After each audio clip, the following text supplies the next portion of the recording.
Olá, senhoras e senhores, boa noite. Bem-vindos a mais um webinar promovido pelo Núcleo de Geotecnologias da UERJ, do Sistema LabGIS.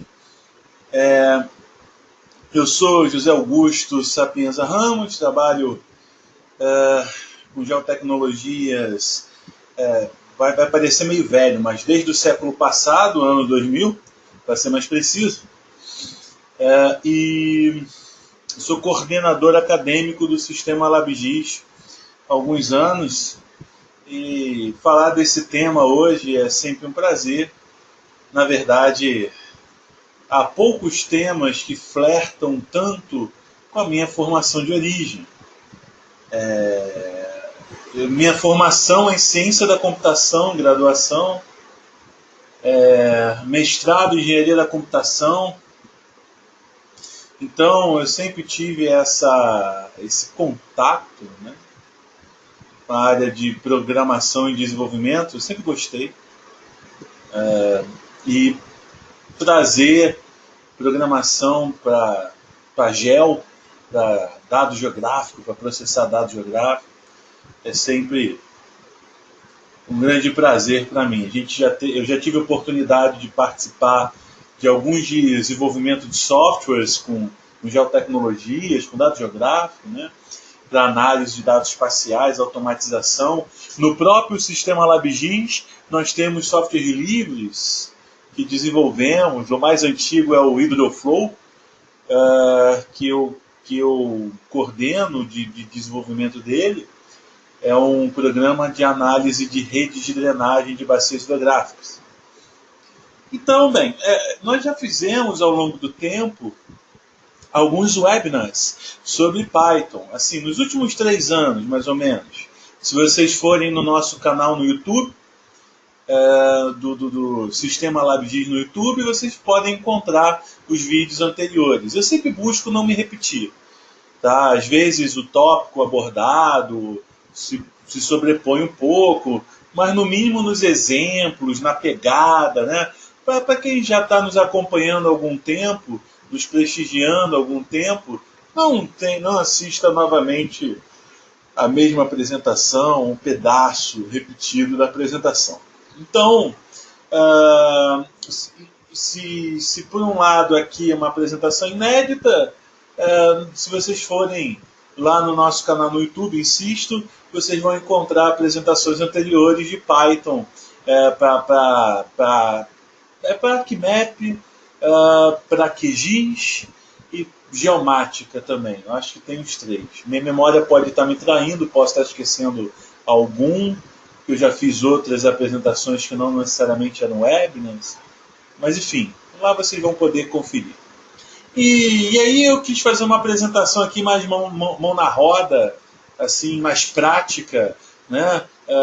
Fazer acontecer, navegar sobre esses caminhos do desenvolvimento utilizando Python, mas antes queria alinhar alguns conceitos chaves com vocês. Na verdade, nem conceitos, seriam ideias chaves.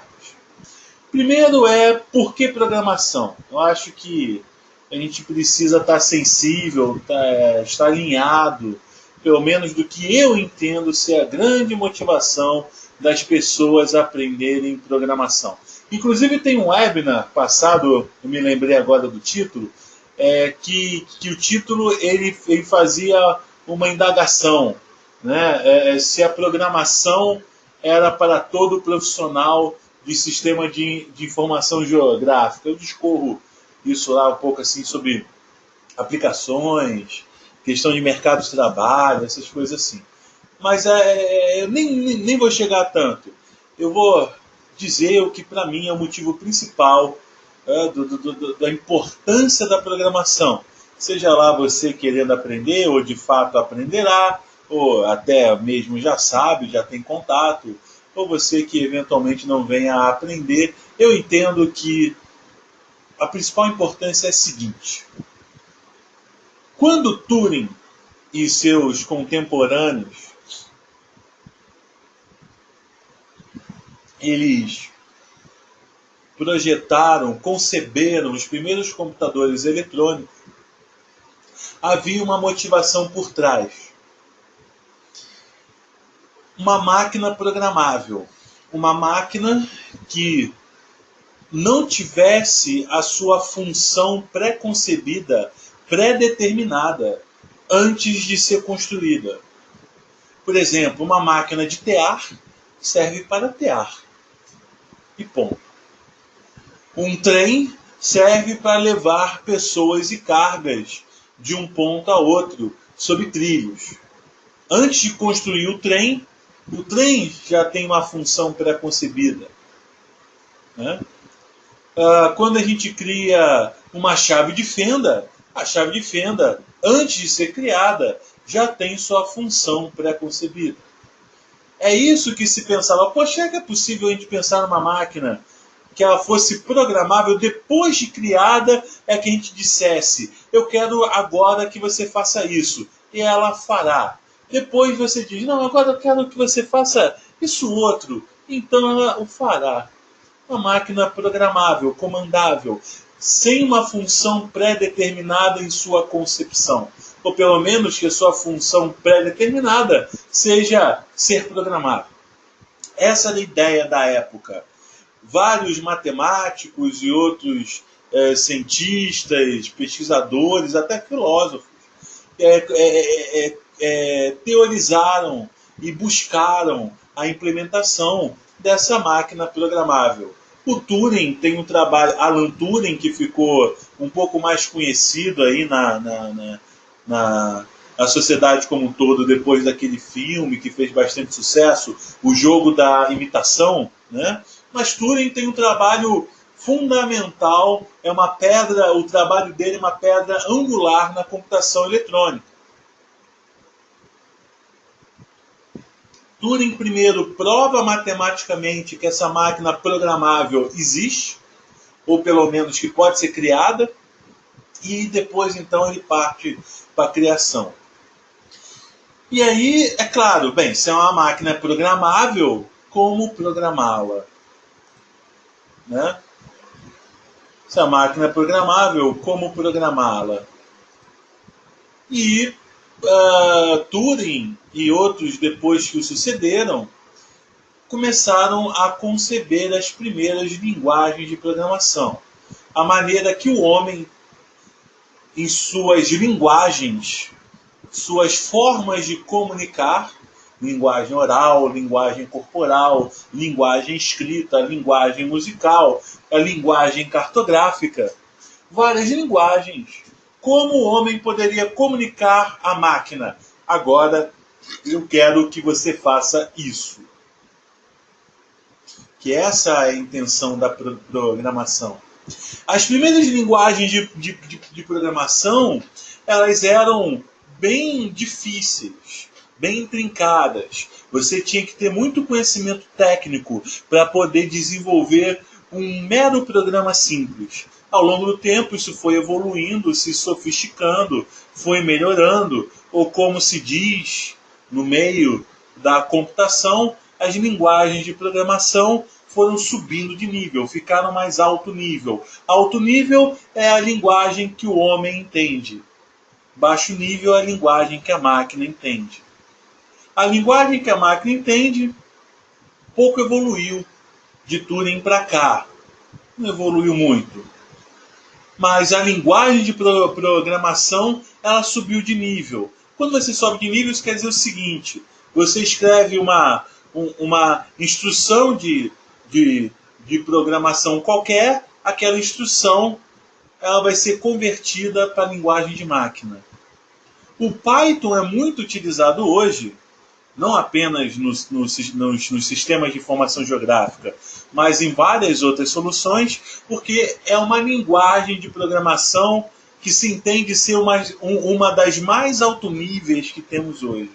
Uma das linguagens de programação mais alto nível que nós temos hoje. Então, poxa, eu tenho uma ferramenta como, por exemplo, o ArcGIS, o ArcMap, está aqui aberto. Estamos olhando para ele. E eu quero que as pessoas elas consigam programar, criar suas ferramentas, comandar o computador a fazer o que ela quer que o computador faça.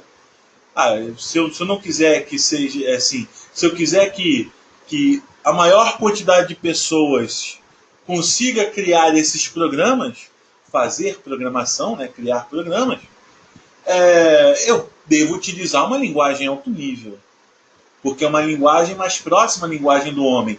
Não estou dizendo que a linguagem é perfeitamente alto nível, que nós vamos programar na máquina como nós estivéssemos conversando entre pares. Duas pessoas conversando. Não, não, não. Não é isso. Não estou dizendo que é um alto nível perfeito, o alto nível ideal. Mas Python é mais alto nível, ou pelo menos é uma das linguagens mais alto nível frente a todas as suas antecessoras.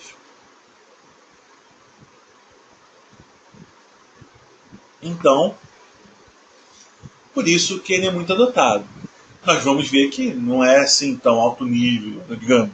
Você vai olhar e vai torcer o nariz. Isso é meio esquisito. Um dia talvez a gente chegue lá. Mas veja, e é aí que está um ponto fundamental. Quando a gente pega o ArcMap, ou esses outros softwares de SIG aí, que nós temos, tá? A gente costuma ter coisas como essas daqui, o ArcToolbox, né? Um monte de caixinhas, um monte de ferramentas. Você saber utilizar o software é você saber combinar essas caixinhas numa certa ordem para você chegar ao resultado que você quer. Ou se não, ou que não sejam as caixinhas, que sejam aqui os botões das barras de ferramenta, para você assim, a principal medida de você saber usar um software como esse aqui é você saber rodar as caixinhas ou apertar os botões numa certa ordem, para que no final você tenha aquilo que você quer. Esse é a grande pegada desses softwares. Vários deles, na verdade quase todos. Então, a versatilidade do software é medida pela quantidade de caixinhas que ele te dá. Eu brinco dizendo que é o cinto de utilidades do Batman. Você tem que sacar as caixinhas numa certa ordem para chegar no resultado que você quer. Né? De certa maneira, é assim que funciona. E, poxa, mas vamos pensar no seguinte aspecto. Será que nessa lista de caixinhas, né, nessa lista de caixinhas aqui, existem todas as caixinhas que um dia eu possa querer que o software tenha? Vou repetir. Será que é razoável a gente pensar que nessa lista, ou na lista de caixinhas de qualquer software que exista, ou que um dia venha a ser inventado, assim, eu estou falando bem genericamente, não é só os softwares que existem, não. É os que existem que um dia vem a ser inventado. Não importa quantas caixinhas tenham, pode ser 1 bilhão, 1 trilhão de caixinhas. Será que nesse 1 bilhão de caixinhas tem todas as caixinhas que eu quero, que eu possa vir a querer, assim, deixa eu voltar a frase que ficou esquisito. Nesse 1 bilhão de caixinhas, será que tem qualquer caixinha que um dia eu possa vir a querer que o software tenha? Não. Provavelmente um dia você vai precisar de uma caixinha que o software não tem. Não importa o tamanho, quantas caixinhas tem. Não importa. Aí você pode pensar, mas talvez eu não tenha uma caixinha, mas com 5 caixinhas, 10 caixinhas, 20 caixinhas, eu consiga aquilo. Talvez, mas talvez não. Exatamente o que você quer, o que você precisa, não tem. Isso acontece porque quando a gente usa um software pronto como esse, nós estamos utilizando programas, linhas, instruções de uma linguagem de programação que alguém escreveu. Tem uma equipe de desenvolvedores que escreveu cada linha de código que faz esse programa que está aqui na nossa frente funcionar. Então nós estamos utilizando programas escritos por terceiros, né? Estamos utilizando instruções de programação escritas por terceiros. Ah, ninguém escreveu a caixinha que eu quero. Sinto muito. Você tem duas opções. Achar um programa por aí que tem a caixinha que você quer, ou você fazer a própria caixinha. Porque essa é a filosofia do computador. Uma máquina programável. Veja bem, quando você começa a programar, você resgata esse aspecto original do computador. Você resgata a intenção dos pais, digamos assim, né? Dos pais, dos fundadores da computação eletrônica. Uma máquina programável. Só que, é claro, você programar uma máquina requer um conhecimento técnico. Você precisa de uma capacitação. Não é natural, porque a linguagem não é alto nível perfeita. Nós temos que nos dobrar à máquina. Só que o que acontece hoje é um pouco mais nefasto. Eu percebo o seguinte. Muitas vezes, quando eu chego para alguém, isso aconteceu várias vezes assim. Eu chego assim, a gente está fazendo uma análise espacial, está fazendo uma modelagem lá bonita, não sei o quê. Aí eu falo assim, então faz sentido que a gente faça o processamento do dado dessa maneira. Aí alguém pergunta, mas qual é a caixinha que faz isso? Aí eu falo, que se exploda a caixinha. Se a caixinha não existe, a gente cria. Essa é uma vantagem, né, de ter feito uma graduação em ciência da computação. Você viveu, eu respirei programação do primeiro ao último período. Não foi só isso, mas isso estava presente em vários momentos. Então, poxa, não tem, eu faço, né? Claro que nem todos fazem graduações em ciência da computação, mas isso também não quer dizer que elas não possam criar suas caixinhas. Por isso que vários softwares estão trazendo o Python como linguagem script. Por ser alto nível, então é mais fácil das pessoas leigas a aprenderem e desenvolverem suas caixinhas. Ao mesmo tempo, os fabricantes do software sabem que por mais que faça uma lista grande de caixinhas, não necessariamente vai ter as caixinhas que as pessoas possam vir a querer que o software tenha. Então é mais que natural, assim, quando você olha sob esse prisma, eu não sei, ao menos para mim, é mais do que natural. Precisamos. Não estou dizendo que todo mundo tenha que saber programação, mas saber programação tem essa vantagem. Também não estou dizendo que aprender programação é fácil. Aprenda programação em 8 passos. Não vou mentir para vocês como algumas peças de marketing fazem. Não é. Vou ser sincero para vocês, não é. Assim como aprender qualquer coisa, requer um esforço, né? Mas é um esforço que acho que tem vantagens. Se você enxerga vantagem também, justifica o esforço. Acho que essa que é a questão.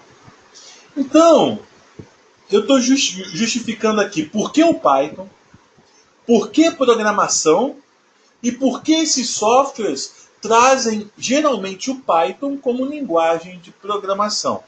Teve uma pessoa que perguntou aí, qual é a diferença do R e do Python, essencialmente? Tanto R como Python, R é uma outra linguagem de programação. Elas estão muito em voga hoje, estão muito na berlinda. Só que o R, ele não é entendido tão alto nível como o Python. Pela sua sintaxe, pela maneira que você escreve as instruções, ele não é tão alto nível, mas ele também não é tão baixo nível. O Python, ele é mais alto nível. principalmente quando você olha no aspecto da linguagem matemática. A linguagem matemática, assim, de você, a linguagem matemática de conjunto, né, de conjunto gerador, por exemplo, de equações e tal, no Python é mais alinhavado. Quando você vai no R, tem algumas coisas que, assim, não são. Você tem que entender um pouco a maneira do R de ser.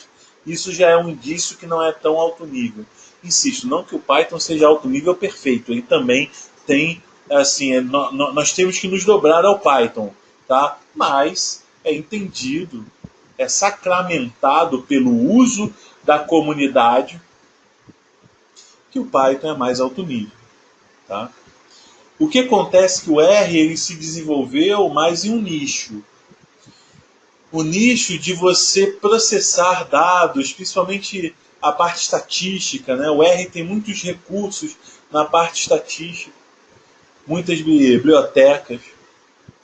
E na parte de processar dados e tal. Mas eu até vejo assim que na parte de processar dados, o processamento de dados em si, o Python também faz, né? Mas aí o R ganhou esse espaço aí. Como há outras inúmeras linguagens de programação, Java, JavaScript, PHP, C++, C Sharp, tem um mundaréu de linguagens de programação por aí. O Python não é o único, muito menos domina, né? Mas quando a gente fala assim alto nível para o grande público, o Python está na berlinda, está na frente. Tá? Bem, ok. Então, o que eu vou trazer aqui nos próximos 40 minutos, uma hora aproximadamente, as possibilidades que você tem de integrar o ArcMap, o ArcGIS Pro também e várias outras soluções da Esri com Python. Tá? Se vocês estiverem interessados assim em linguagens de programação para o conjunto de soluções da plataforma Esri, tem um site chamado ArcGIS Developers. ArcGIS Developers, que lá tem, por exemplo, na parte web, né, na programação web, aí não é só Python, você tem JavaScript também, você tem outras coisas. Né?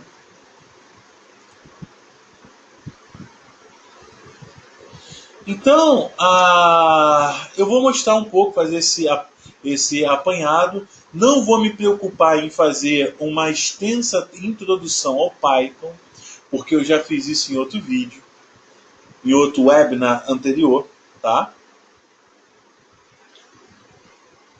Acho que foi meados do ano passado.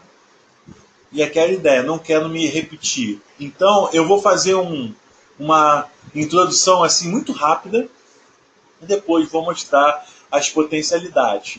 Claro que no nosso encontro aqui um pouco mais curtinho, de uma hora e meia, né, não dá para exaurir um tema tão amplo, mas dá essa sensibilidade, assim, dá alguma contribuição a essa jornada de vocês aí pela programação. Tá? Bem, o que acontece, e aí eu não falo especificamente só do ArcMap, não. Como eu disse, ArcGIS Pro, QGIS também, o PCI Geomática, muitos aplicativos hoje usam Python como script. Então eu vou fazer um basicão de Python aqui na parte de baixo, para se abrir esse terminal do Python no ArcMap, nesse botãozinho daqui, ele vai abrir a janelinha aqui do Python, tá? Eu vou fazer algumas coisas básicas. Assim, a primeira coisa básica que a gente tem que ter noção é como se cria as variáveis.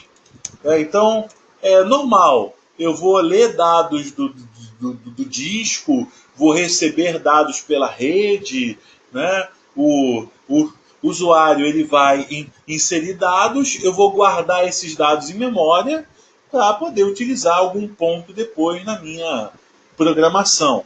Então estou fazendo coisas muito básicas aqui. Eu estou dizendo que x vale 10, y vale 90, banana vale -1. O nome é livre, tá? O nome, a variável, assim, é livre entre aspas. Tem algumas regras, tem que começar com letra, e aí depois você pode usar letras e números, e underline. Você não pode ter acento, espaço, caracteres especiais de outros tipos.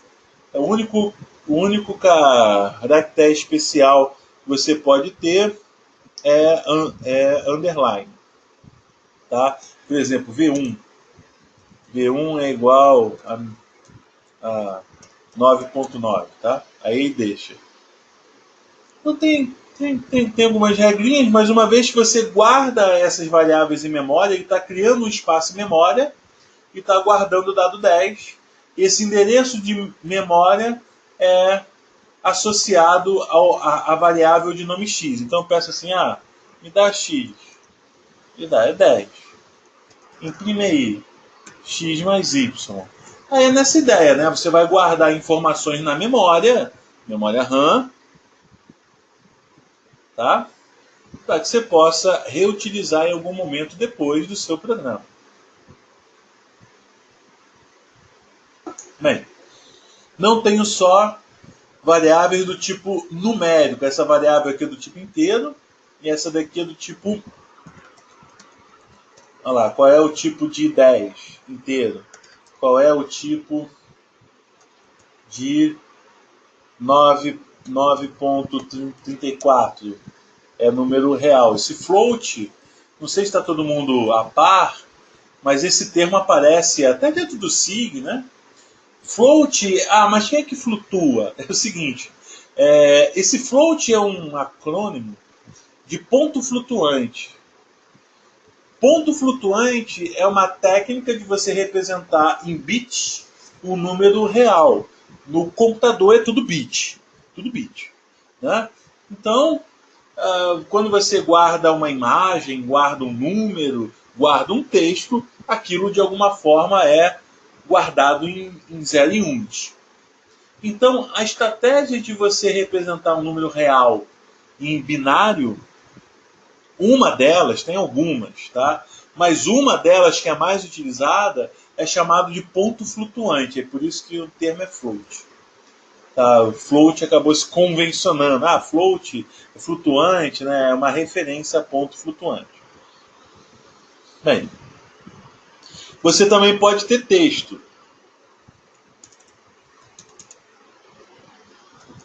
Existe umas coisas entre o céu e a terra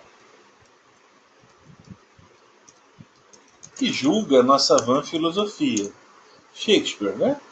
Julga a nossa vã filosofia.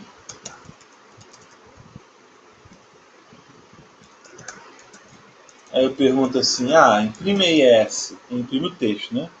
Qual é o tipo de S? Escrevi errado, né? Qual é o tipo de S? String. Esse STR aí de string. String, assim, string é no sentido de cadeia. É uma cadeia de caracteres. Enfim, então você tem as variáveis que você cria e os tipos. Eu quero criar uma lista.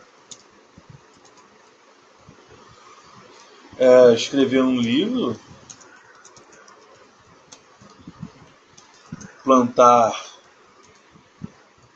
uma árvore.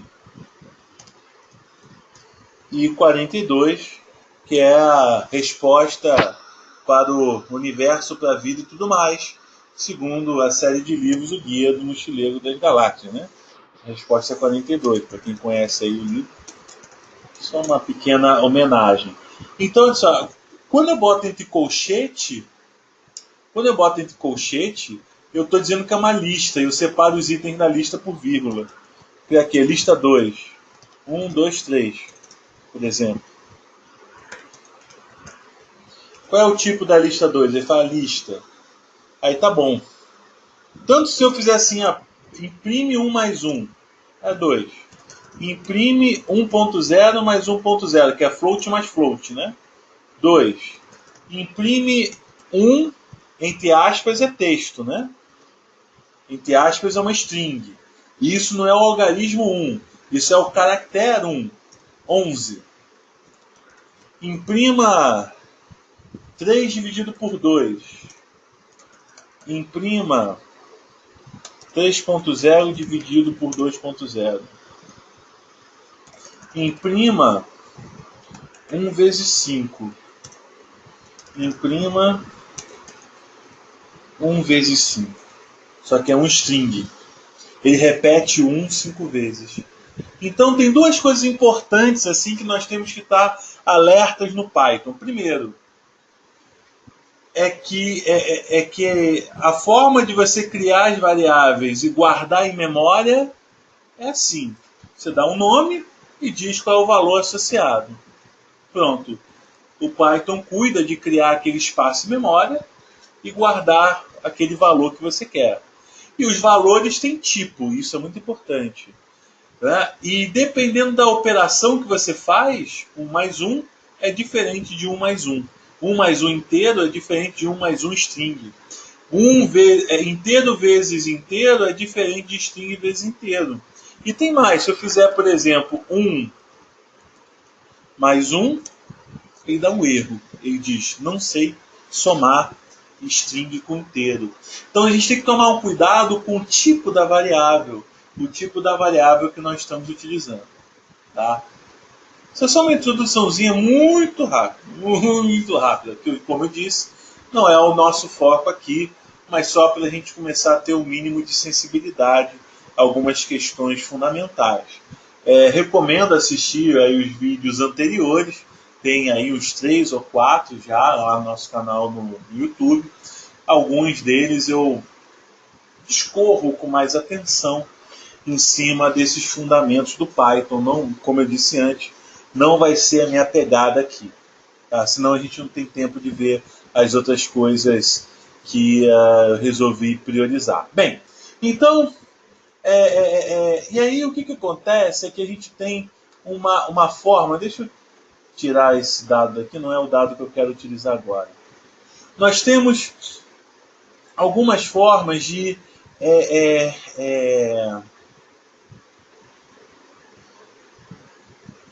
ter uma interface entre as funcionalidades do ArcMap, ou da solução que tem interface com Python, e a linguagem script em Python. Tá? Então, assim, através do Python, aqui eu estou executando Python por dentro do ArcMap, mas eu também poderia fazer por fora, ou seja, eu não tenho que estar com o ArcMap aberto para que eu possa utilizar o Python aqui para chamar as funcionalidades do ArcMap. Mas é claro, a Esri não é boba. Você tem que ter o ArcMap instalado e o licenciamento, a licença ativa para poder utilizar os recursos do ArcMap. Não adianta, então Python é uma maneira de eu burlar a licença? Claro que não. A Esri não é tão boba assim. Né? Então, assim, o que eu quero dizer é que, apesar nesse nosso pequeno encontro, eu estar pautando o uso do Python por dentro do ArcMap, você pode também fazê-lo por fora. Por exemplo, você pode fazer um script que chama funções do ArcMap e do QGIS. Sabe aquela função que só tem no ArcMap? E aquele outro recurso que só tem no QGIS? Você pode escrever um script em Python que vai chamando. Agora chama isso aqui do ArcMap. Ele gera um resultado. Aí tu pega aquele resultado e roda aquela funcionalidade que só tem no QGIS, ou você prefere usar a do QGIS. E assim vai. E aí depois você pega, eu quero utilizar um recurso de um módulo do R. Você pode utilizar os recursos do R por dentro do Python. Uma linguagem chamando a outra. O negócio é meio doido mesmo. Assim. Você pode fazer uma chamada dentro da outra, enfim. Mas aí é uma coisa um pouco mais avançada. Mas é possível. Você pode escrever um script que, na verdade, vai utilizando os recursos de vários softwares. Um script só que vai pegando e você usa o melhor de cada um, aquilo que você quer de cada um. Entendeu? Bem, mas não chegaremos a tanto. Eu fiz assim, eu pensei, poxa, eu preciso de um modelo digital de terreno para fazer o exemplo que eu quero fazer. Ah, por que não utilizar o modelo digital de terreno que eu gerei no webinar da semana passada? Esse aqui é o modelo digital de terreno, extraído a partir de um par estereoscópico, um par estéreo, de imagens de satélite do WorldView 2. Esse modelo digital de terreno tem 1 metro de pixel. 1 metrinho de pixel. Ou seja, é um modelo digital de altíssima resolução. Se você tiver interesse e perdeu, eu gerei exatamente esse resultado aqui. Não estou mentindo, assim, não estou ocultando, manipulando. Não. Exatamente esse camarada aqui no webinar da semana passada, que já se encontra disponível lá no nosso canal no YouTube. Tá? Bem, mas eu vou utilizar um dado aqui, poderia utilizar um SRTM, tá? Um dado de menor resolução, aberto para o mundo inteiro. Isso não importa tanto. Bem, e aí eu tenho aqui um modelo digital de elevação de alta resolução. E imagina que eu recorrentemente eu preciso pegar modelos digitais de várias áreas e fazer um processamento meio que repetido, assim, meio que cíclico. E aí hoje eu tenho 3 modelos digitais de elevação para processar. Aí você precisa fazer lá, você tem que rodar 20 caixinhas para conseguir o que você quer. Bem, nós podemos escrever um script e gerar uma barra de ferramenta, uma toolbox, vai chamar de nossa, uma caixinha que não existe, né? Que reúna essas funcionalidades que nós desejamos. Bem, no ArcMap, o módulo, assim, o pacote do Python para fazer interface entre o ArcMap ou as soluções do ArcGIS Desktop, aí também entra ArcCine, ArcGlobe, ArcCatalog e o ArcGIS Pro também, fazer a integração entre essas soluções e o Python, esse pacote chamado ArcPy. Esse é o nome do pacote que a Esri deu, tá? Para fazer essa interface Python e essas soluções desktop da Esri. A primeira coisa que eu vou fazer é gerar a declividade. Então eu faço assim, ó. Declive é igual a arcpy.sa.slope. Usar a ferramenta slope, né? Aqui utilizando esse input, o input aqui do DEM, né? O nome da entrada, dizendo que eu quero a medida de declividade em grau. Ele tem grau e percentual de variação. No meu caso aqui eu quero... ficou declive, né? Mas enfim. Era para ser declive, ficou declive. Ele está rodando o slope exatamente agora. Eu estou chamando a toolbox. Mas tem uma toolbox, é verdade. Você tem a toolbox aqui, mas eu estou chamando pelo Python. Eu não tenho que abrir a caixinha e fazer a configuração. Eu dei a instrução. Ele vai rodar o slope em cima do TIFF, calculando em grau, e vai salvar nessa variável. Variável é essa que ele até já adicionou como uma camada, inclusive com erro de grafia que eu cometi, né? E vai exibir aqui na tela. Aqui a declividade. Tá? Mas como é que eu vou saber como é que ele... Como eu tenho que chamar uma certa função que eu quero no Python? Simples. Relativamente simples. Se você vier aqui na respectiva ferramenta, que é o slope, cadê aqui? Ferramenta Spatial Analyst, superfície, declividade, né? Nosso slope. Se você abre a ferramenta aqui e vem no help dela, vem na ajuda,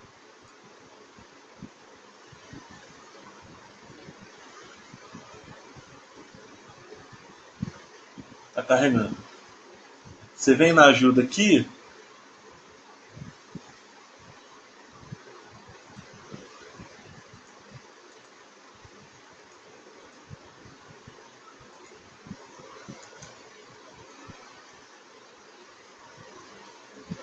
Agora foi. Ele vai explicar aqui, como é que é a declividade, como é que funciona, blá blá blá. E ele vai dizer a sintaxe aqui embaixo, como é que você chama no Python. Essa sintaxe aqui é a maneira que você chama no Python. O próprio help diz como é que é. E ele traz exemplos aqui na parte de baixo. Ele traz alguns exemplos de como você pode fazer para chamar o slope. Todas as ferramentas têm essa parte do Python no final. Então aqui é uma maneira de você... O próprio help explica como é que se chama pelo Python. Ok? Então, por exemplo, imagina... Vou dar um exemplo aqui hipotético, né? Imagina que eu quero fazer assim. Eu quero primeiro gerar a declividade, ok? Gerou. Aí eu quero fazer assim. Eu quero pegar... Agora sim, declive. Declive maior que 20. Tem que botar aqui, delive é igual a delive maior que 20. 20 graus, né? Então eu quero pegar as áreas com declive maior do que 20 graus. Está processando. Gerou o resultado aqui. Tá vendo? 0 e 1. Deixar só ele visível aqui, ó. 0 ele botou nesse tom de marrom escuro, né? E 1 nesse tom de verde. Tá? Então verde é o declive. Aí eu quero, por exemplo, eu quero gerar o aspect. O aspect, aqui vai, para quem não sabe,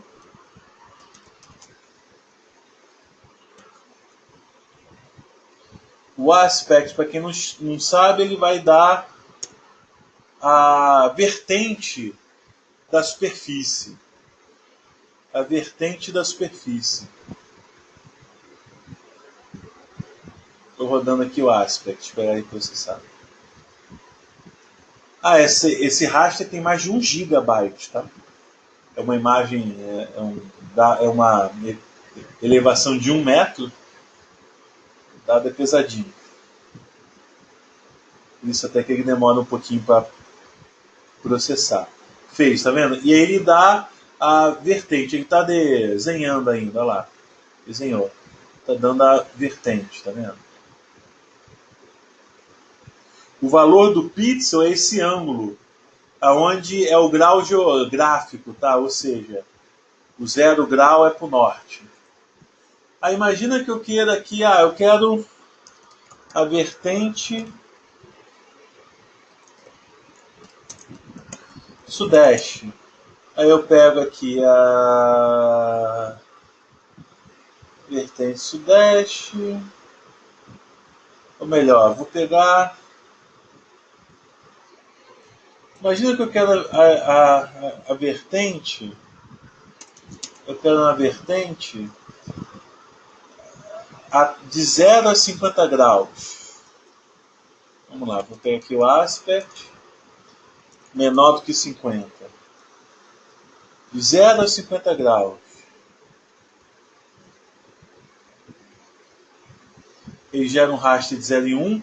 0 é onde não atendeu, ou seja, é maior ou igual a 50. E 1 é onde atendeu, é menor do que 50. Aí eu posso fazer assim, por exemplo, área de interesse. É a declividade maior que 20 vezes a vertente que me interessa. O que acontece? Como tá, os dois estão 0 e 1, né? Os dois estão 0 e 1.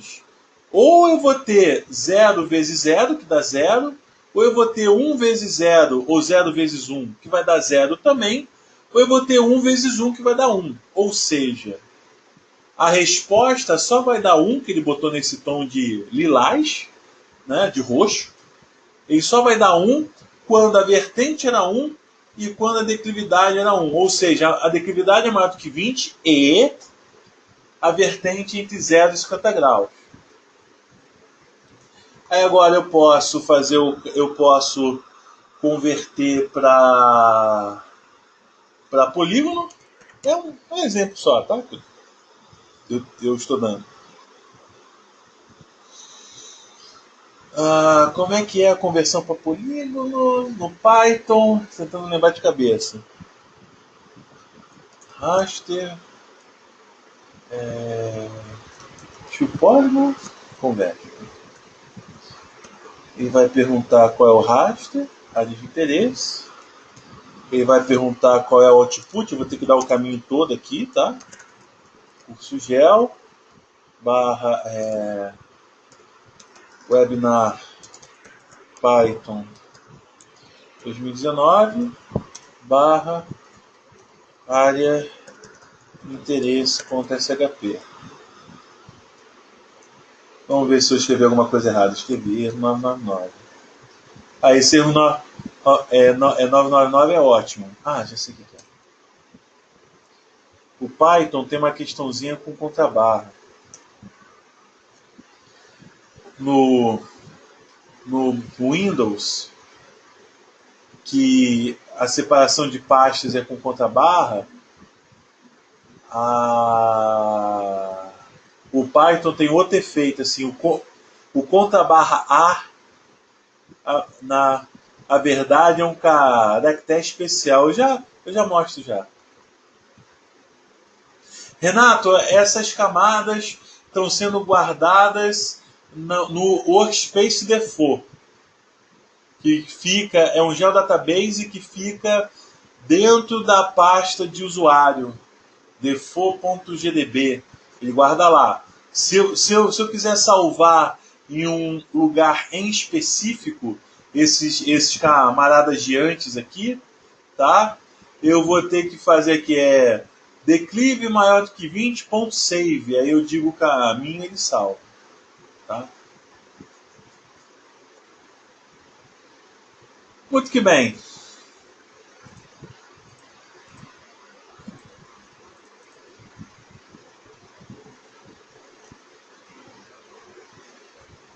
Girou tudo. Eu fiz uma coisa errada aqui. Peraí. Tá vendo? Ele fez o polígono de tudo. O que era 0 e o que era 1. Olha lá. Eu queria só o que era 1, né? Fiz uma coisa errada aqui. Deixa eu ver. Ou eu vou ter que resolver isso aqui no próprio ArcPy Conversion. Deixa. Mas aqui ele diz quais são os campos, né? Não. Então eu vou ter que rodar primeiro um set null.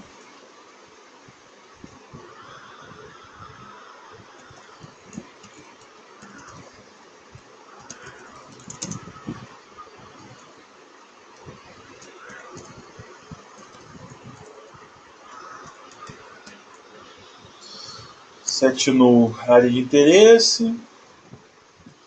Se for falso, é 1. E o where vai ser value igual a 0. Deixa eu ver se é assim. Não dá para lembrar tudo de cabeça não, tá, gente? Isso é uma coisa que eu sempre falo. Não dá para lembrar os comandos todos de cabeça, não. Tem coisa que eu erro, que eu estou voltando, eu olho o help que ele mostra aqui, ele dá umas dicas, porque eu já estou acostumado.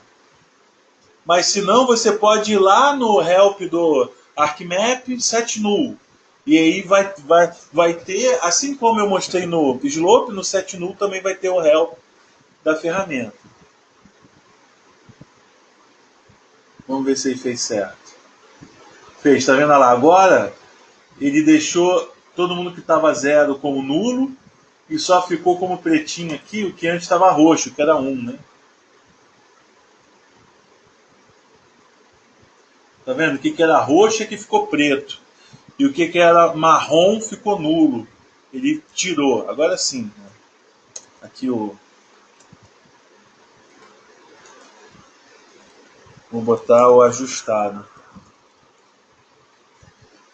Tá dando erro porque tá dizendo que já existe. Ele não deixa sobrescrever. Pronto, bota um 2.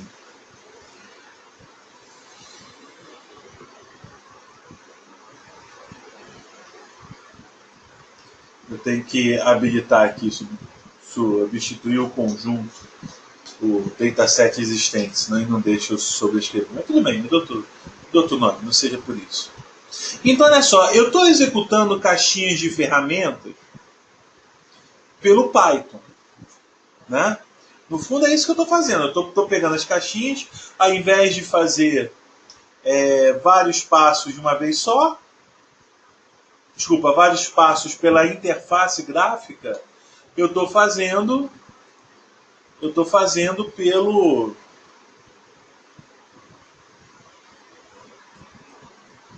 criou, né? Eu estou fazendo pelo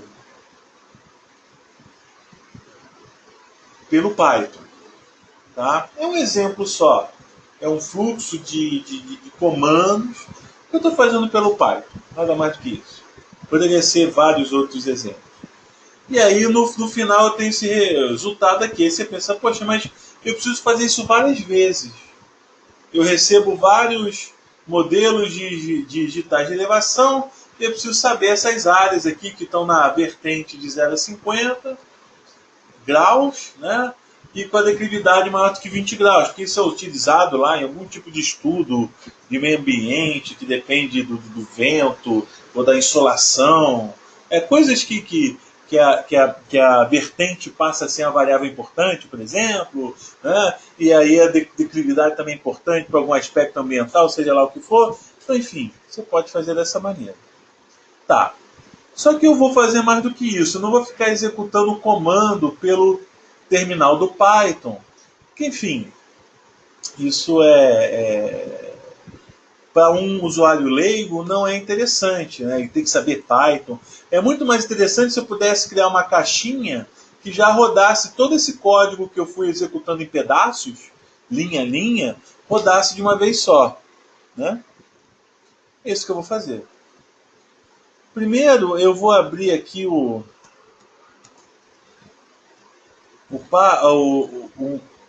dos terminais onde a gente pode escrever código Python. Há vários editores de código Python por aí. Você tem várias ferramentas aí interessantes. Essa é a ferramenta básica que costuma vir com o próprio Python, o IDLE. Vou utilizar e-mail. É um terminal como aquele lá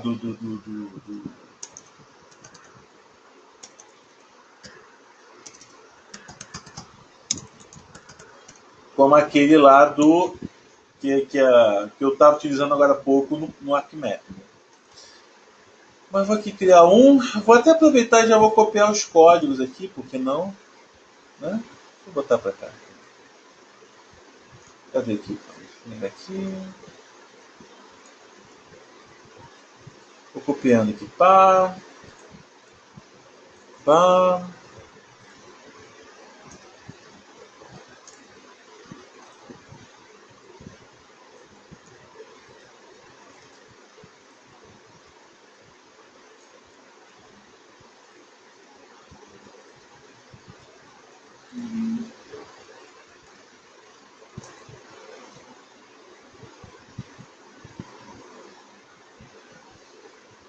Tem que rodar o setino antes, né? Fazer conversão. E aí sim posso botar o output. Pelo simples fato de eu já ter posto aqui, se eu salvar o arquivo, salvo em formato .py, eu já posso executar esse script.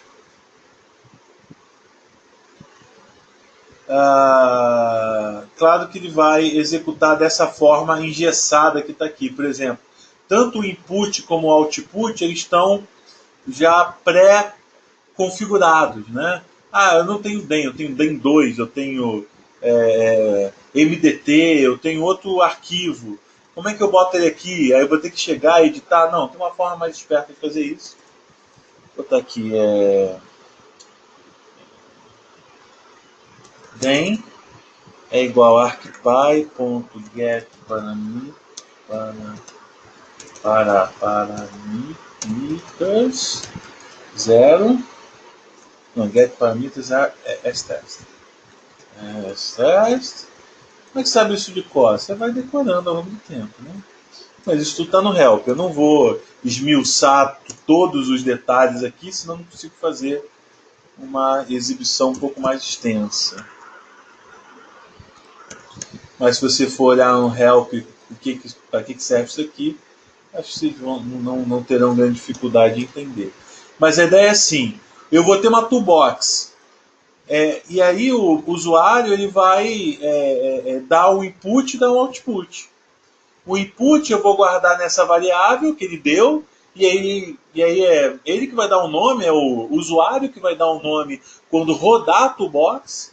É a mesma coisa aqui no output, né? Então aqui é den, aqui também é den. Aqui não tem enterrar. Você tentar. A de interesse, value e tal. E aqui é o aqui que é o output, né?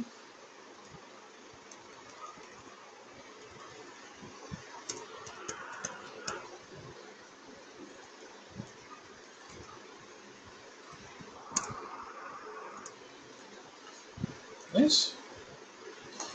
Então vou pegar aqui, vou salvar. Eu criei uma pastinha aqui para o nosso webinar. Webinar Python 2019. Salva aqui. Script para Toolbox. Então esse é o código que vai ser executado quando o Toolbox rodar. Como assim? Eu vou abrir uma outra Toolbox qualquer. Uma outra aqui qualquer. O camarada ele vai dar os dados de entrada e vai clicar em OK. Né? Ele vai chegar, configurar aqui, configurar outro campo, todos os campos vai dar OK. Quando ele der OK na toolbox que eu ainda vou criar, quando ele der OK, ele vai chamar esse script. Tá? Rodando, executando o slope, depois a declividade maior do que 20, calculando o aspect menor do que 50, fazendo um vezes o outro, dando set null e fazendo depois a conversão segundo o output que o usuário forneceu. Então vamos criar a toolbox. Eu venho aqui, ó, adicionar, clico com o botão direito ou no Arc Toolbox, ou na área em branco aqui, tanto faz. Adicionar caixa de ferramenta. Vou criar aqui mesmo na pasta do webinar, Toolbox do webinar. O nome é livre, né? Ele vai criar. Isso aqui é um arquivo .tbx. No fundo, o ArcMap criou nessa pasta aqui um arquivo .tbx. Eu abro, ele vai adicionar na árvore aqui, ó. É o que ele está pensando. Vai adicionar na árvore. Esse tbx vai estar vazio, porque ele é novo, acabei de criar, olha aqui, ó. Acabei de criar, né? Ele é novo, está vazio, não tem nada dentro.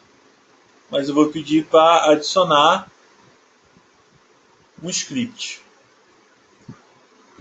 Ele vai abrir aqui, ele pergunta, processar DEM, rótulo, processar DEM, processa DEM com slope aspect, para exemplo, no webinar.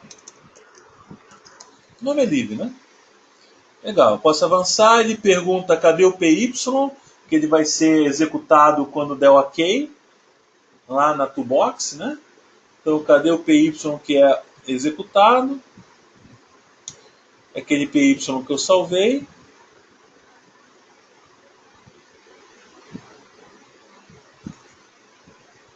Né?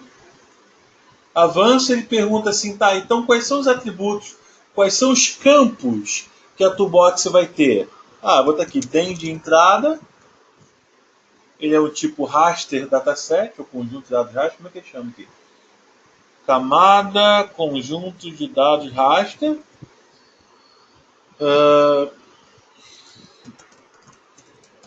polígonos de saída. Eu digo que tipo de coisa que é. Ah, é um arquivo texto, é um layer file, é uma camada, é um catálogo, é um field, é um campo, né? Você diz aqui que tipo de input e que tipo de output você está fornecendo. Cadê? Classe de feição. Classe de feição, né? Que é um dado vetorial. Feature class, ou classe de feição, traduzindo, é o dado vetorial, e o raster dataset é o dado matricial. Eu tenho que dizer que o polígono é um valor de output, né? Já que é o output da ferramenta, e o DEM é de input. Os dois são obrigatórios aqui embaixo, tá vendo? Ele sempre mostra na parte de baixo as propriedades de quem está selecionado aqui em cima. Tá? Quem eu seleciono em cima, ele mostra as propriedades embaixo. Então o polígono de saída é um output, ele é obrigatório, e o DEM ele também é obrigatório, mas é do tipo input. Ou seja, o DEM é necessário, ele é uma entrada para processar o script, e o que o script me dá de retorno é o polígono de saída. Pronto. Criou aqui, eu abro, olha lá, está lá. Posso dar... fiz alguma coisa de errado, tá vendo? Ele não está listando. Ele não está listando... Ih, conjunto de dados de rede, eu selecionei errado. Eu devo ter selecionado o conjunto de dados de rede. Ele não está listando o TIFF, naquela parte tinha um TIFF, mas eu posso voltar aqui e reconfigurar na propriedade. Olha aqui, eu vi aqui, ó, conjunto de dado raster. Isso deve ser conjunto de dado rede. É que está meio exprimido aqui, né? Ó, tá vendo? Eu estava achando que é camada do conjunto de dado rede, não. De raster, não é rede. Esse aqui que eu queria, eu errei. Beleza, não tem problema.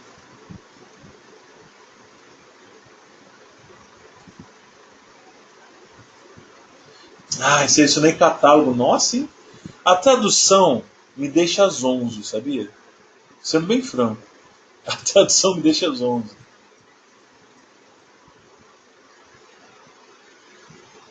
Porque eu tô tão acostumado com o inglês e a tradução de vez em quando é meio esquisita. Raster dataset. Será que é camada de dado raster? Vamos ver. Classe. Ops, tem um negócio aqui.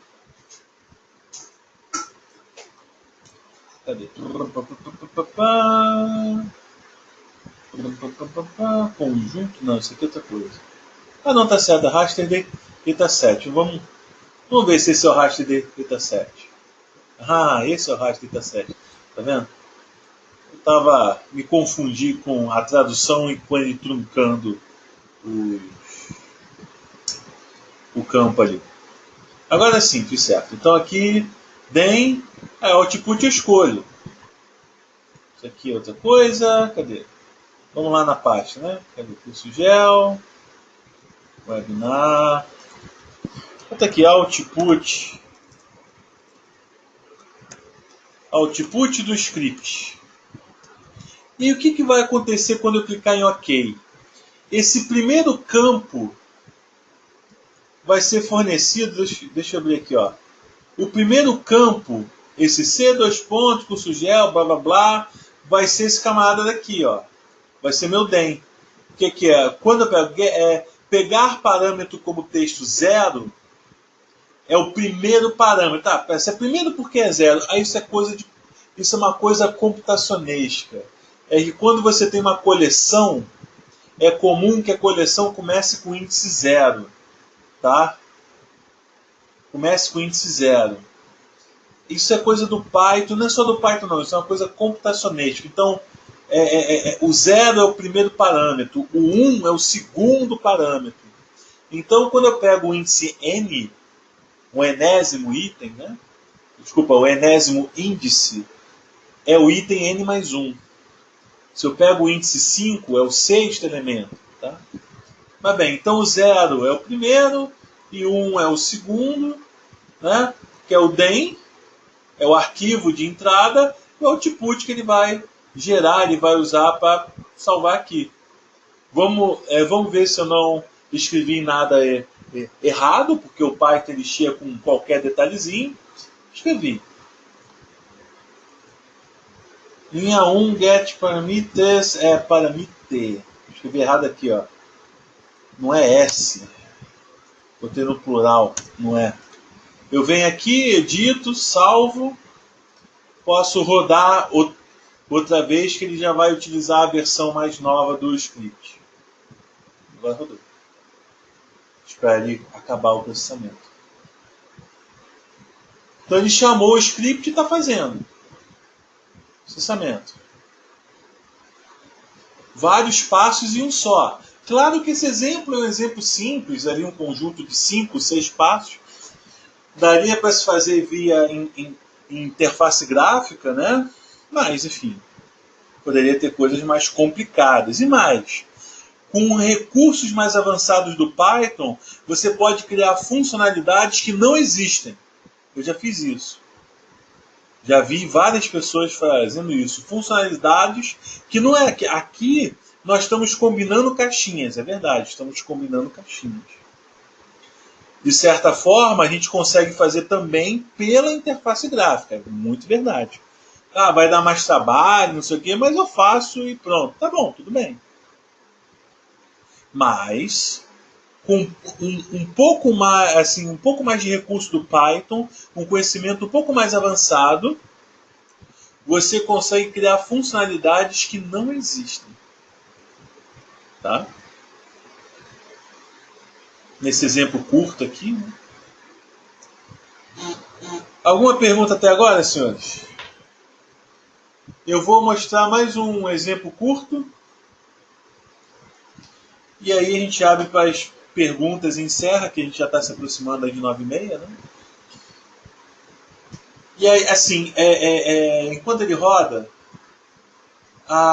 uma coisa importante, assim, que no ArcMap, as 3 funções, os 3 recursos principais do Python é você rodar fora do ArcMap ou dentro via terminal, ou um script estático, por exemplo, né? Você criar toolboxes, como eu fiz aqui de maneira muito rápida.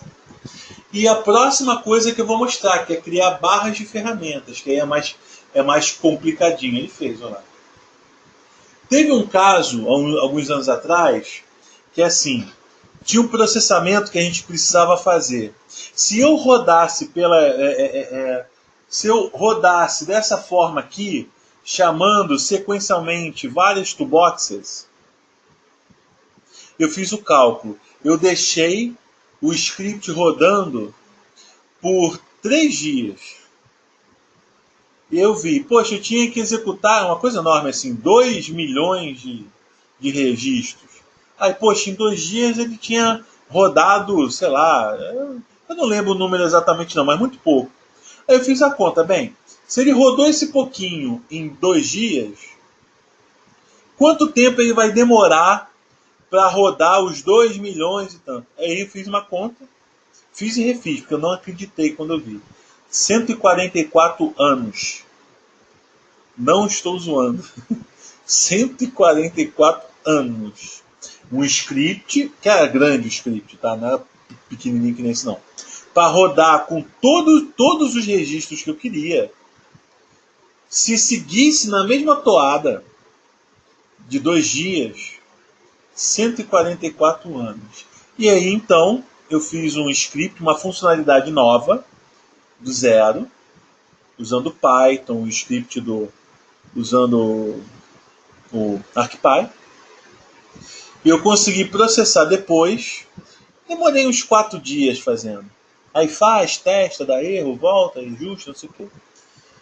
Ele fazia em 72 horas. Ainda é um bom tempo, né? Que é um processamento pesado, mas muito melhor do que 144 anos, até porque eu não tinha 144 anos de prazo para entregar o produto. Mas ele rodou, gerou aqui, ó. Ele botou a mesma cor até quase, né? Um tom de verde muito, muito próximo. Ele rodou. Funcionou. É igual, ó. Igual do que aquele que eu fiz. Vou botar outra cor aqui. Igual aquele que eu fiz via terminal. Só que ele rodou de uma vez só. Poxa, o camarada vem, roda, bota o DEM de entrada, põe um polígono e dá ok. Não tem que executar várias caixinhas. Né?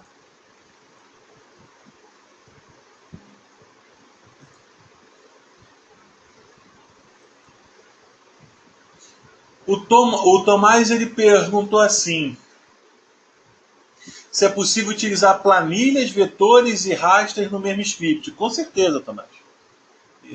Não, não há limitação quanto a isso, não. Você pode pegar várias planilhas, pegar dado vetorial, matricial. Aqui mesmo, né? Eu peguei um dado matricial, mas numa certa altura eu gerei dado vetorial também. Renato, sim, você pode chamar R por dentro do script, só que aí você tem que fazer uma interface Python com R. Você tem uma biblioteca do Python que faz isso, tá?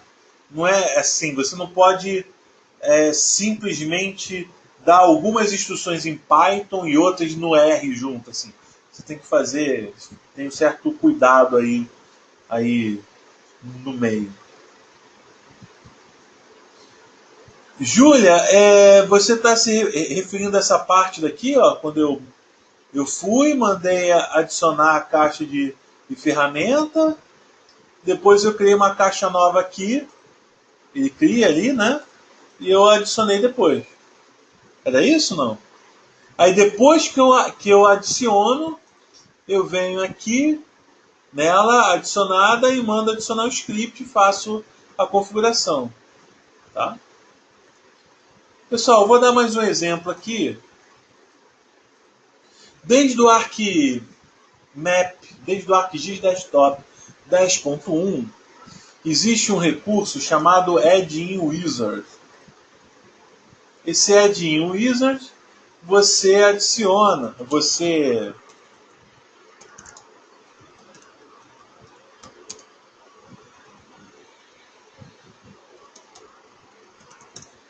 baixa ele à parte, é um site. Eu vou mandar esse site para você, mas é fácil achar no Google também. Vai lá, Add-in Wizard ArcGIS, você acha aqui, baixa, tá? E a partir dele você pode construir barras de ferramenta, menus suspensos e extensões, ou seja, barras de ferramentas como essa, menus suspensos novos, como esses aqui, ou mesmo extensões novas, aqui ó, extensões novas, utilizando o script em Python. Tá? Enfim, você cria toolboxes, barras de ferramenta, menu e extensão. É bem amplo, né? Só que aí você tem que ter um conhecimento um pouco mais avançado. Eu estou com ele aberto aqui, ó. Eu fiz uma configuração. Isso aqui, ó, é o ArcGIS Python Add-in Wizard, que você baixa naquele site lá. Eu vou mandar o link para vocês junto com a gravação desse webinar, tá? Aí você diz aqui qual é a pasta, você diz para o que esse complemento, né, esse add-in serve, se é ParkMap, ArcGlobe, ArcSym ou ArcCatalog, dá alguns dados aqui, tá? E aqui você tem, ó, você cria as extensões, os menus ou as barras de ferramenta e faz as configurações. Tá? Você pode botar botões, como boxes, enfim, Python Tool, ele tem algumas opções do que você pode ir adicionando aí na sua barra de ferramenta ou então na sua extensão no seu menu. Tá? Aí você cria, salva. Eu estou com um aqui até, ó. Deixa eu mostrar antes. Eu fiz esse add-in no último curso de Python à distância aqui que eu dei. Deixa eu abrir aqui o código. Dá para ver que é um código assim, tem mais detalhe, que a gente tem que ficar esperto, a gente tem que entender classe, olha lá, tá vendo? E aqui a gente faz a configuração, é um Python mais avançado, class, def, if, for, né? Aí você tem as outras coisas aqui dentro. Não dá no nosso encontro de uma hora e pouca a gente ver todos essas sintaxes do Python, tá? Mas você, com conhecimento um pouco mais avançado, você pode construir o teu script aqui que vai regir a tua barra de ferramenta. Aqui é que você vai dar funcionalidade à barra, né? Então a barra vai ter botões, ferramentas, combo boxes, e aqui você dá funcionalidade a esses elementos da barra. Então você instala, ele cria esse arquivo que você instala, é só dar um clique duplo. Ah, você quer instalar, tá vendo? Você dá um clique duplo, você quer instalar não sei o que, ele instalou. Você vem aqui no ArcMap, você pode ver até quais são os complementos, os add-ins instalados. Tá lá esse que eu instalei agora. Ele diz o que tem. Tá vendo? Ele tem essa barra daqui, esses comandos, né? Já está ativo, já está instalado. Eu posso abrir a barra de ferramenta aqui, ó. Cadê? Utilidades de edição. Esse nome é livre, foi eu que dei lá na aula. Ele abriu a barra. Vou botar aqui um bairro. Então, posso até botar outro lay aqui, ó. Cadê?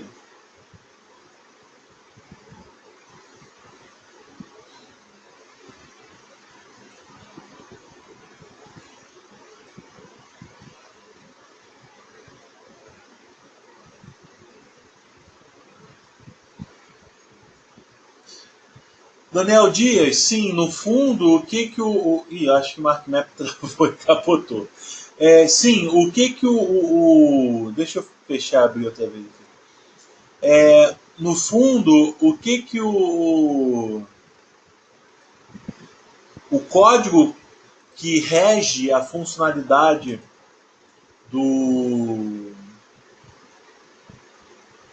da toolbar é uma classe. No fundo são várias classes, né? Você vai criando várias classes ali. Deixa eu abrir o ArcMap outra vez aqui, abrir rapidinho.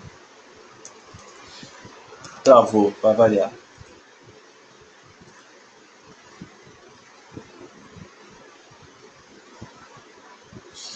Júlia, você pode, assim, a Júlia ela perguntou o seguinte: posso pegar um script pronto IR e rodar numa toolbox da maneira que você fez aí, sem ter que reescrever todo o script em R? Depende, Júlia. Porque, por exemplo, a maneira que depende das variáveis, dos conteúdos, porque nem sempre você consegue portar uma variável Python para uma variável em R. Aí depende de quais são as variáveis e o que esse script em R faz. Essa ida e essa volta nem sempre são triviais. Tá? E aí depende, teria que ver. Mas a priori sim, a não ser por essas limitações eventuais aí de tipagem de variável para cá e para lá. Tá? Renato, sim, uma vez que você cria a toolbox, aquele ponto .tbx, você pode compartilhar esse tbx com outras pessoas. Você pode fazer a distribuição dele, entendeu?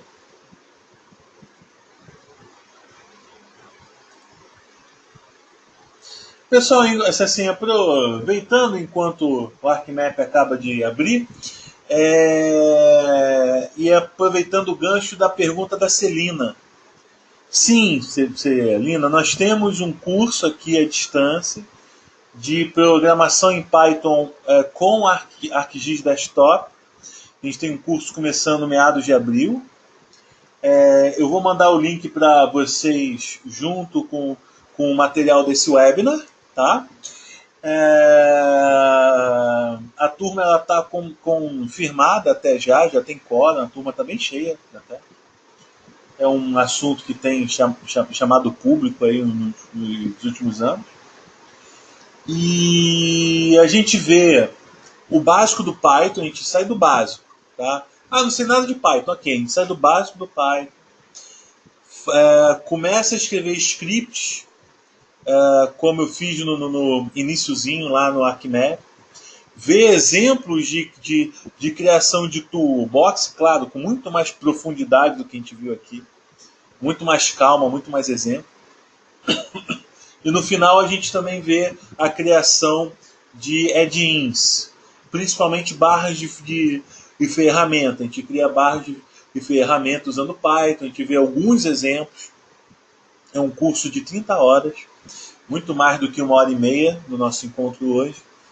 Na verdade, bem mais, né? 15, mais de 15 vezes mais. E aí eu mando o link junto, as inscrições estão abertas e lá vai ter todos os detalhes.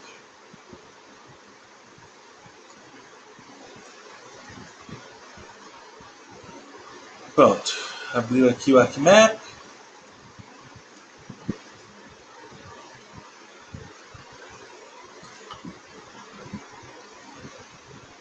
Renato, no curso de Python eu até falo um pouco da ArcGIS online, mas eu não pauto muito não.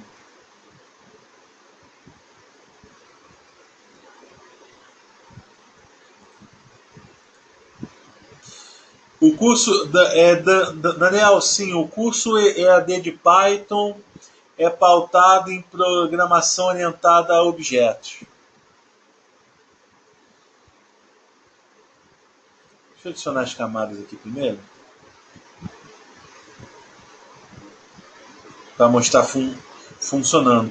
O exemplo que eu fiz é um exemplo que eu fiz em aula, como eu disse, né? No último curso de Python que teve. Foi final do ano passado. Esse curso que vai ter agora em meados de abril, a primeira turma do ano. Ele vai ser à distância e é uma distância ao vivo, nessa mesma plataforma que estamos utilizando agora. Ou seja, o aluno e eu conectados ao mesmo tempo, né? Numa aula ao vivo. Bem, e foi um exemplo simples, foi o primeiro exemplo que eu fiz, que ele, dado um clique, deixa eu botar aqui, bairro e área de interesse, por exemplo, ele vai chegar do Datum, provavelmente, e aí a ideia da toolbox, deixa eu dar um zoom aqui, é dado um clique, atividade de edição. Ele lista os layers aqui, ó, tá vendo? A barra não está muito bem configurada não, tá? Admito, tá vendo? Ele botou mais para cá. Isso tudo é ajustado. Ele lista todos os layers que estão adicionados. Aí eu seleciono aqui bairro. Eu escolho um raio. Eu quero um raio de 1000 metros. Ativo o comando, clico, ele já cria um círculo, né? Com o raio que eu pedi.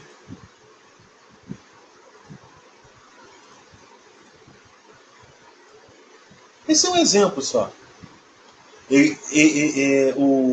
A barra já cria o círculo de acordo com o raio e a camada que eu estou pedindo aqui. Né? Nessa camada, com esse raio,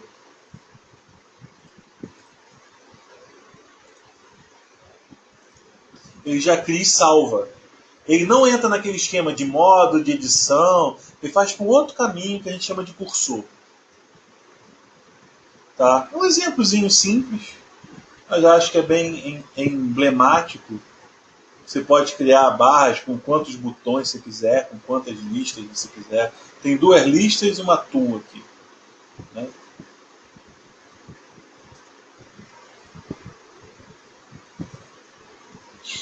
Ok? Então você também consegue criar esses recursos e consegue distribuir também em várias máquinas. É uma pergunta que foi feita aí. Você pode pegar essa barra e distribuir entre vários computadores depois? Claro, pode.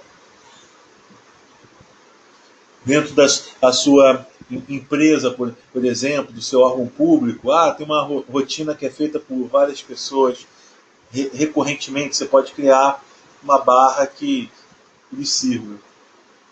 Né?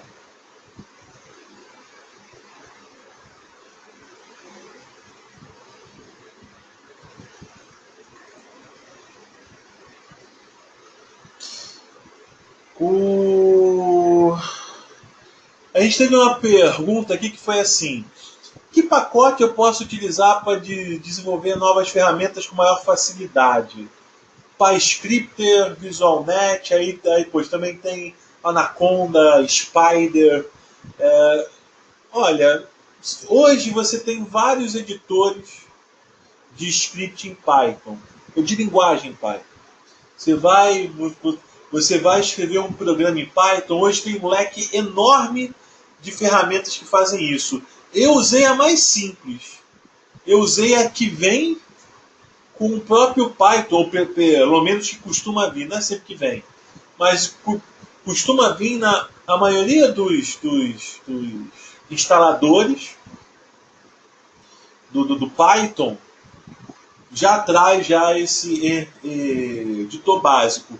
A diferença entre esse editor básico e os outros, que tem mais coisa, é que facilita uma série de detalhezinhos, que principalmente quando o código é muito grande, né, esses detalhezinhos gastam um certo tempo, enchem um pouco, um pouco a paciência, né, e aí facilita. Você tem otimização de tempo, de desenvolvimento, de fazer testes, fica mais fácil. Mas no fundo, se você pegar o bloco de notas aqui, ó, cadê? Bloco de notas.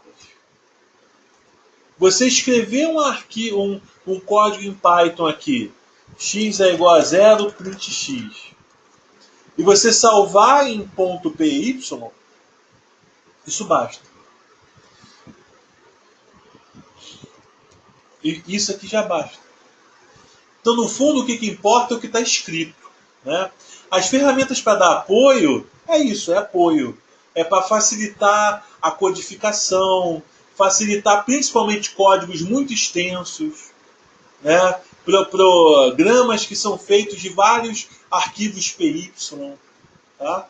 E tem um leque. Eu gosto muito do Spider e do Anaconda.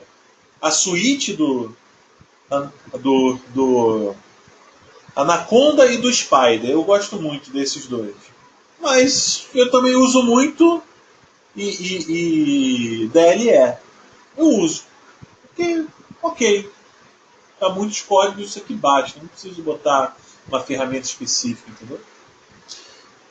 Sófocles, deixa eu botar o link aqui para vocês. Algumas pessoas perguntaram o link do curso. Vou botar para vocês aí. Um minutinho. Estou pegando aqui.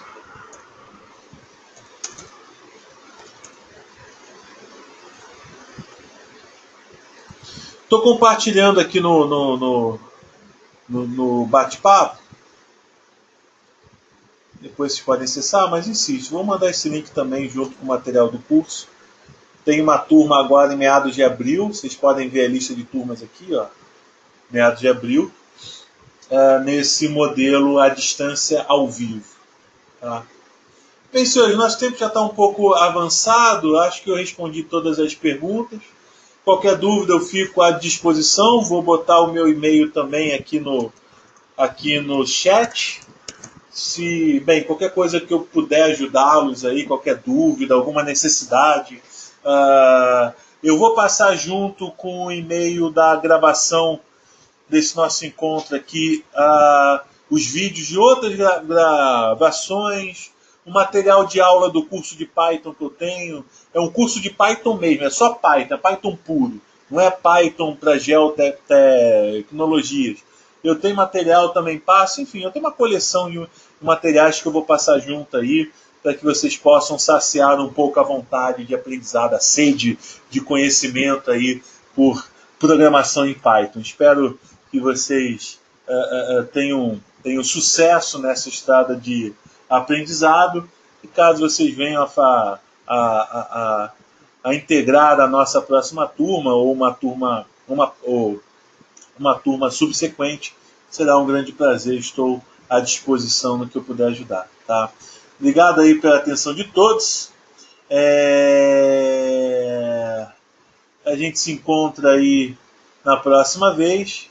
E as dúvidas que eventualmente eu não respondi, peço a gentileza que vocês me encaminhem por e-mail. Tá? Obrigado, uma boa noite aí, uma boa semana e até a próxima. Tchau, tchau.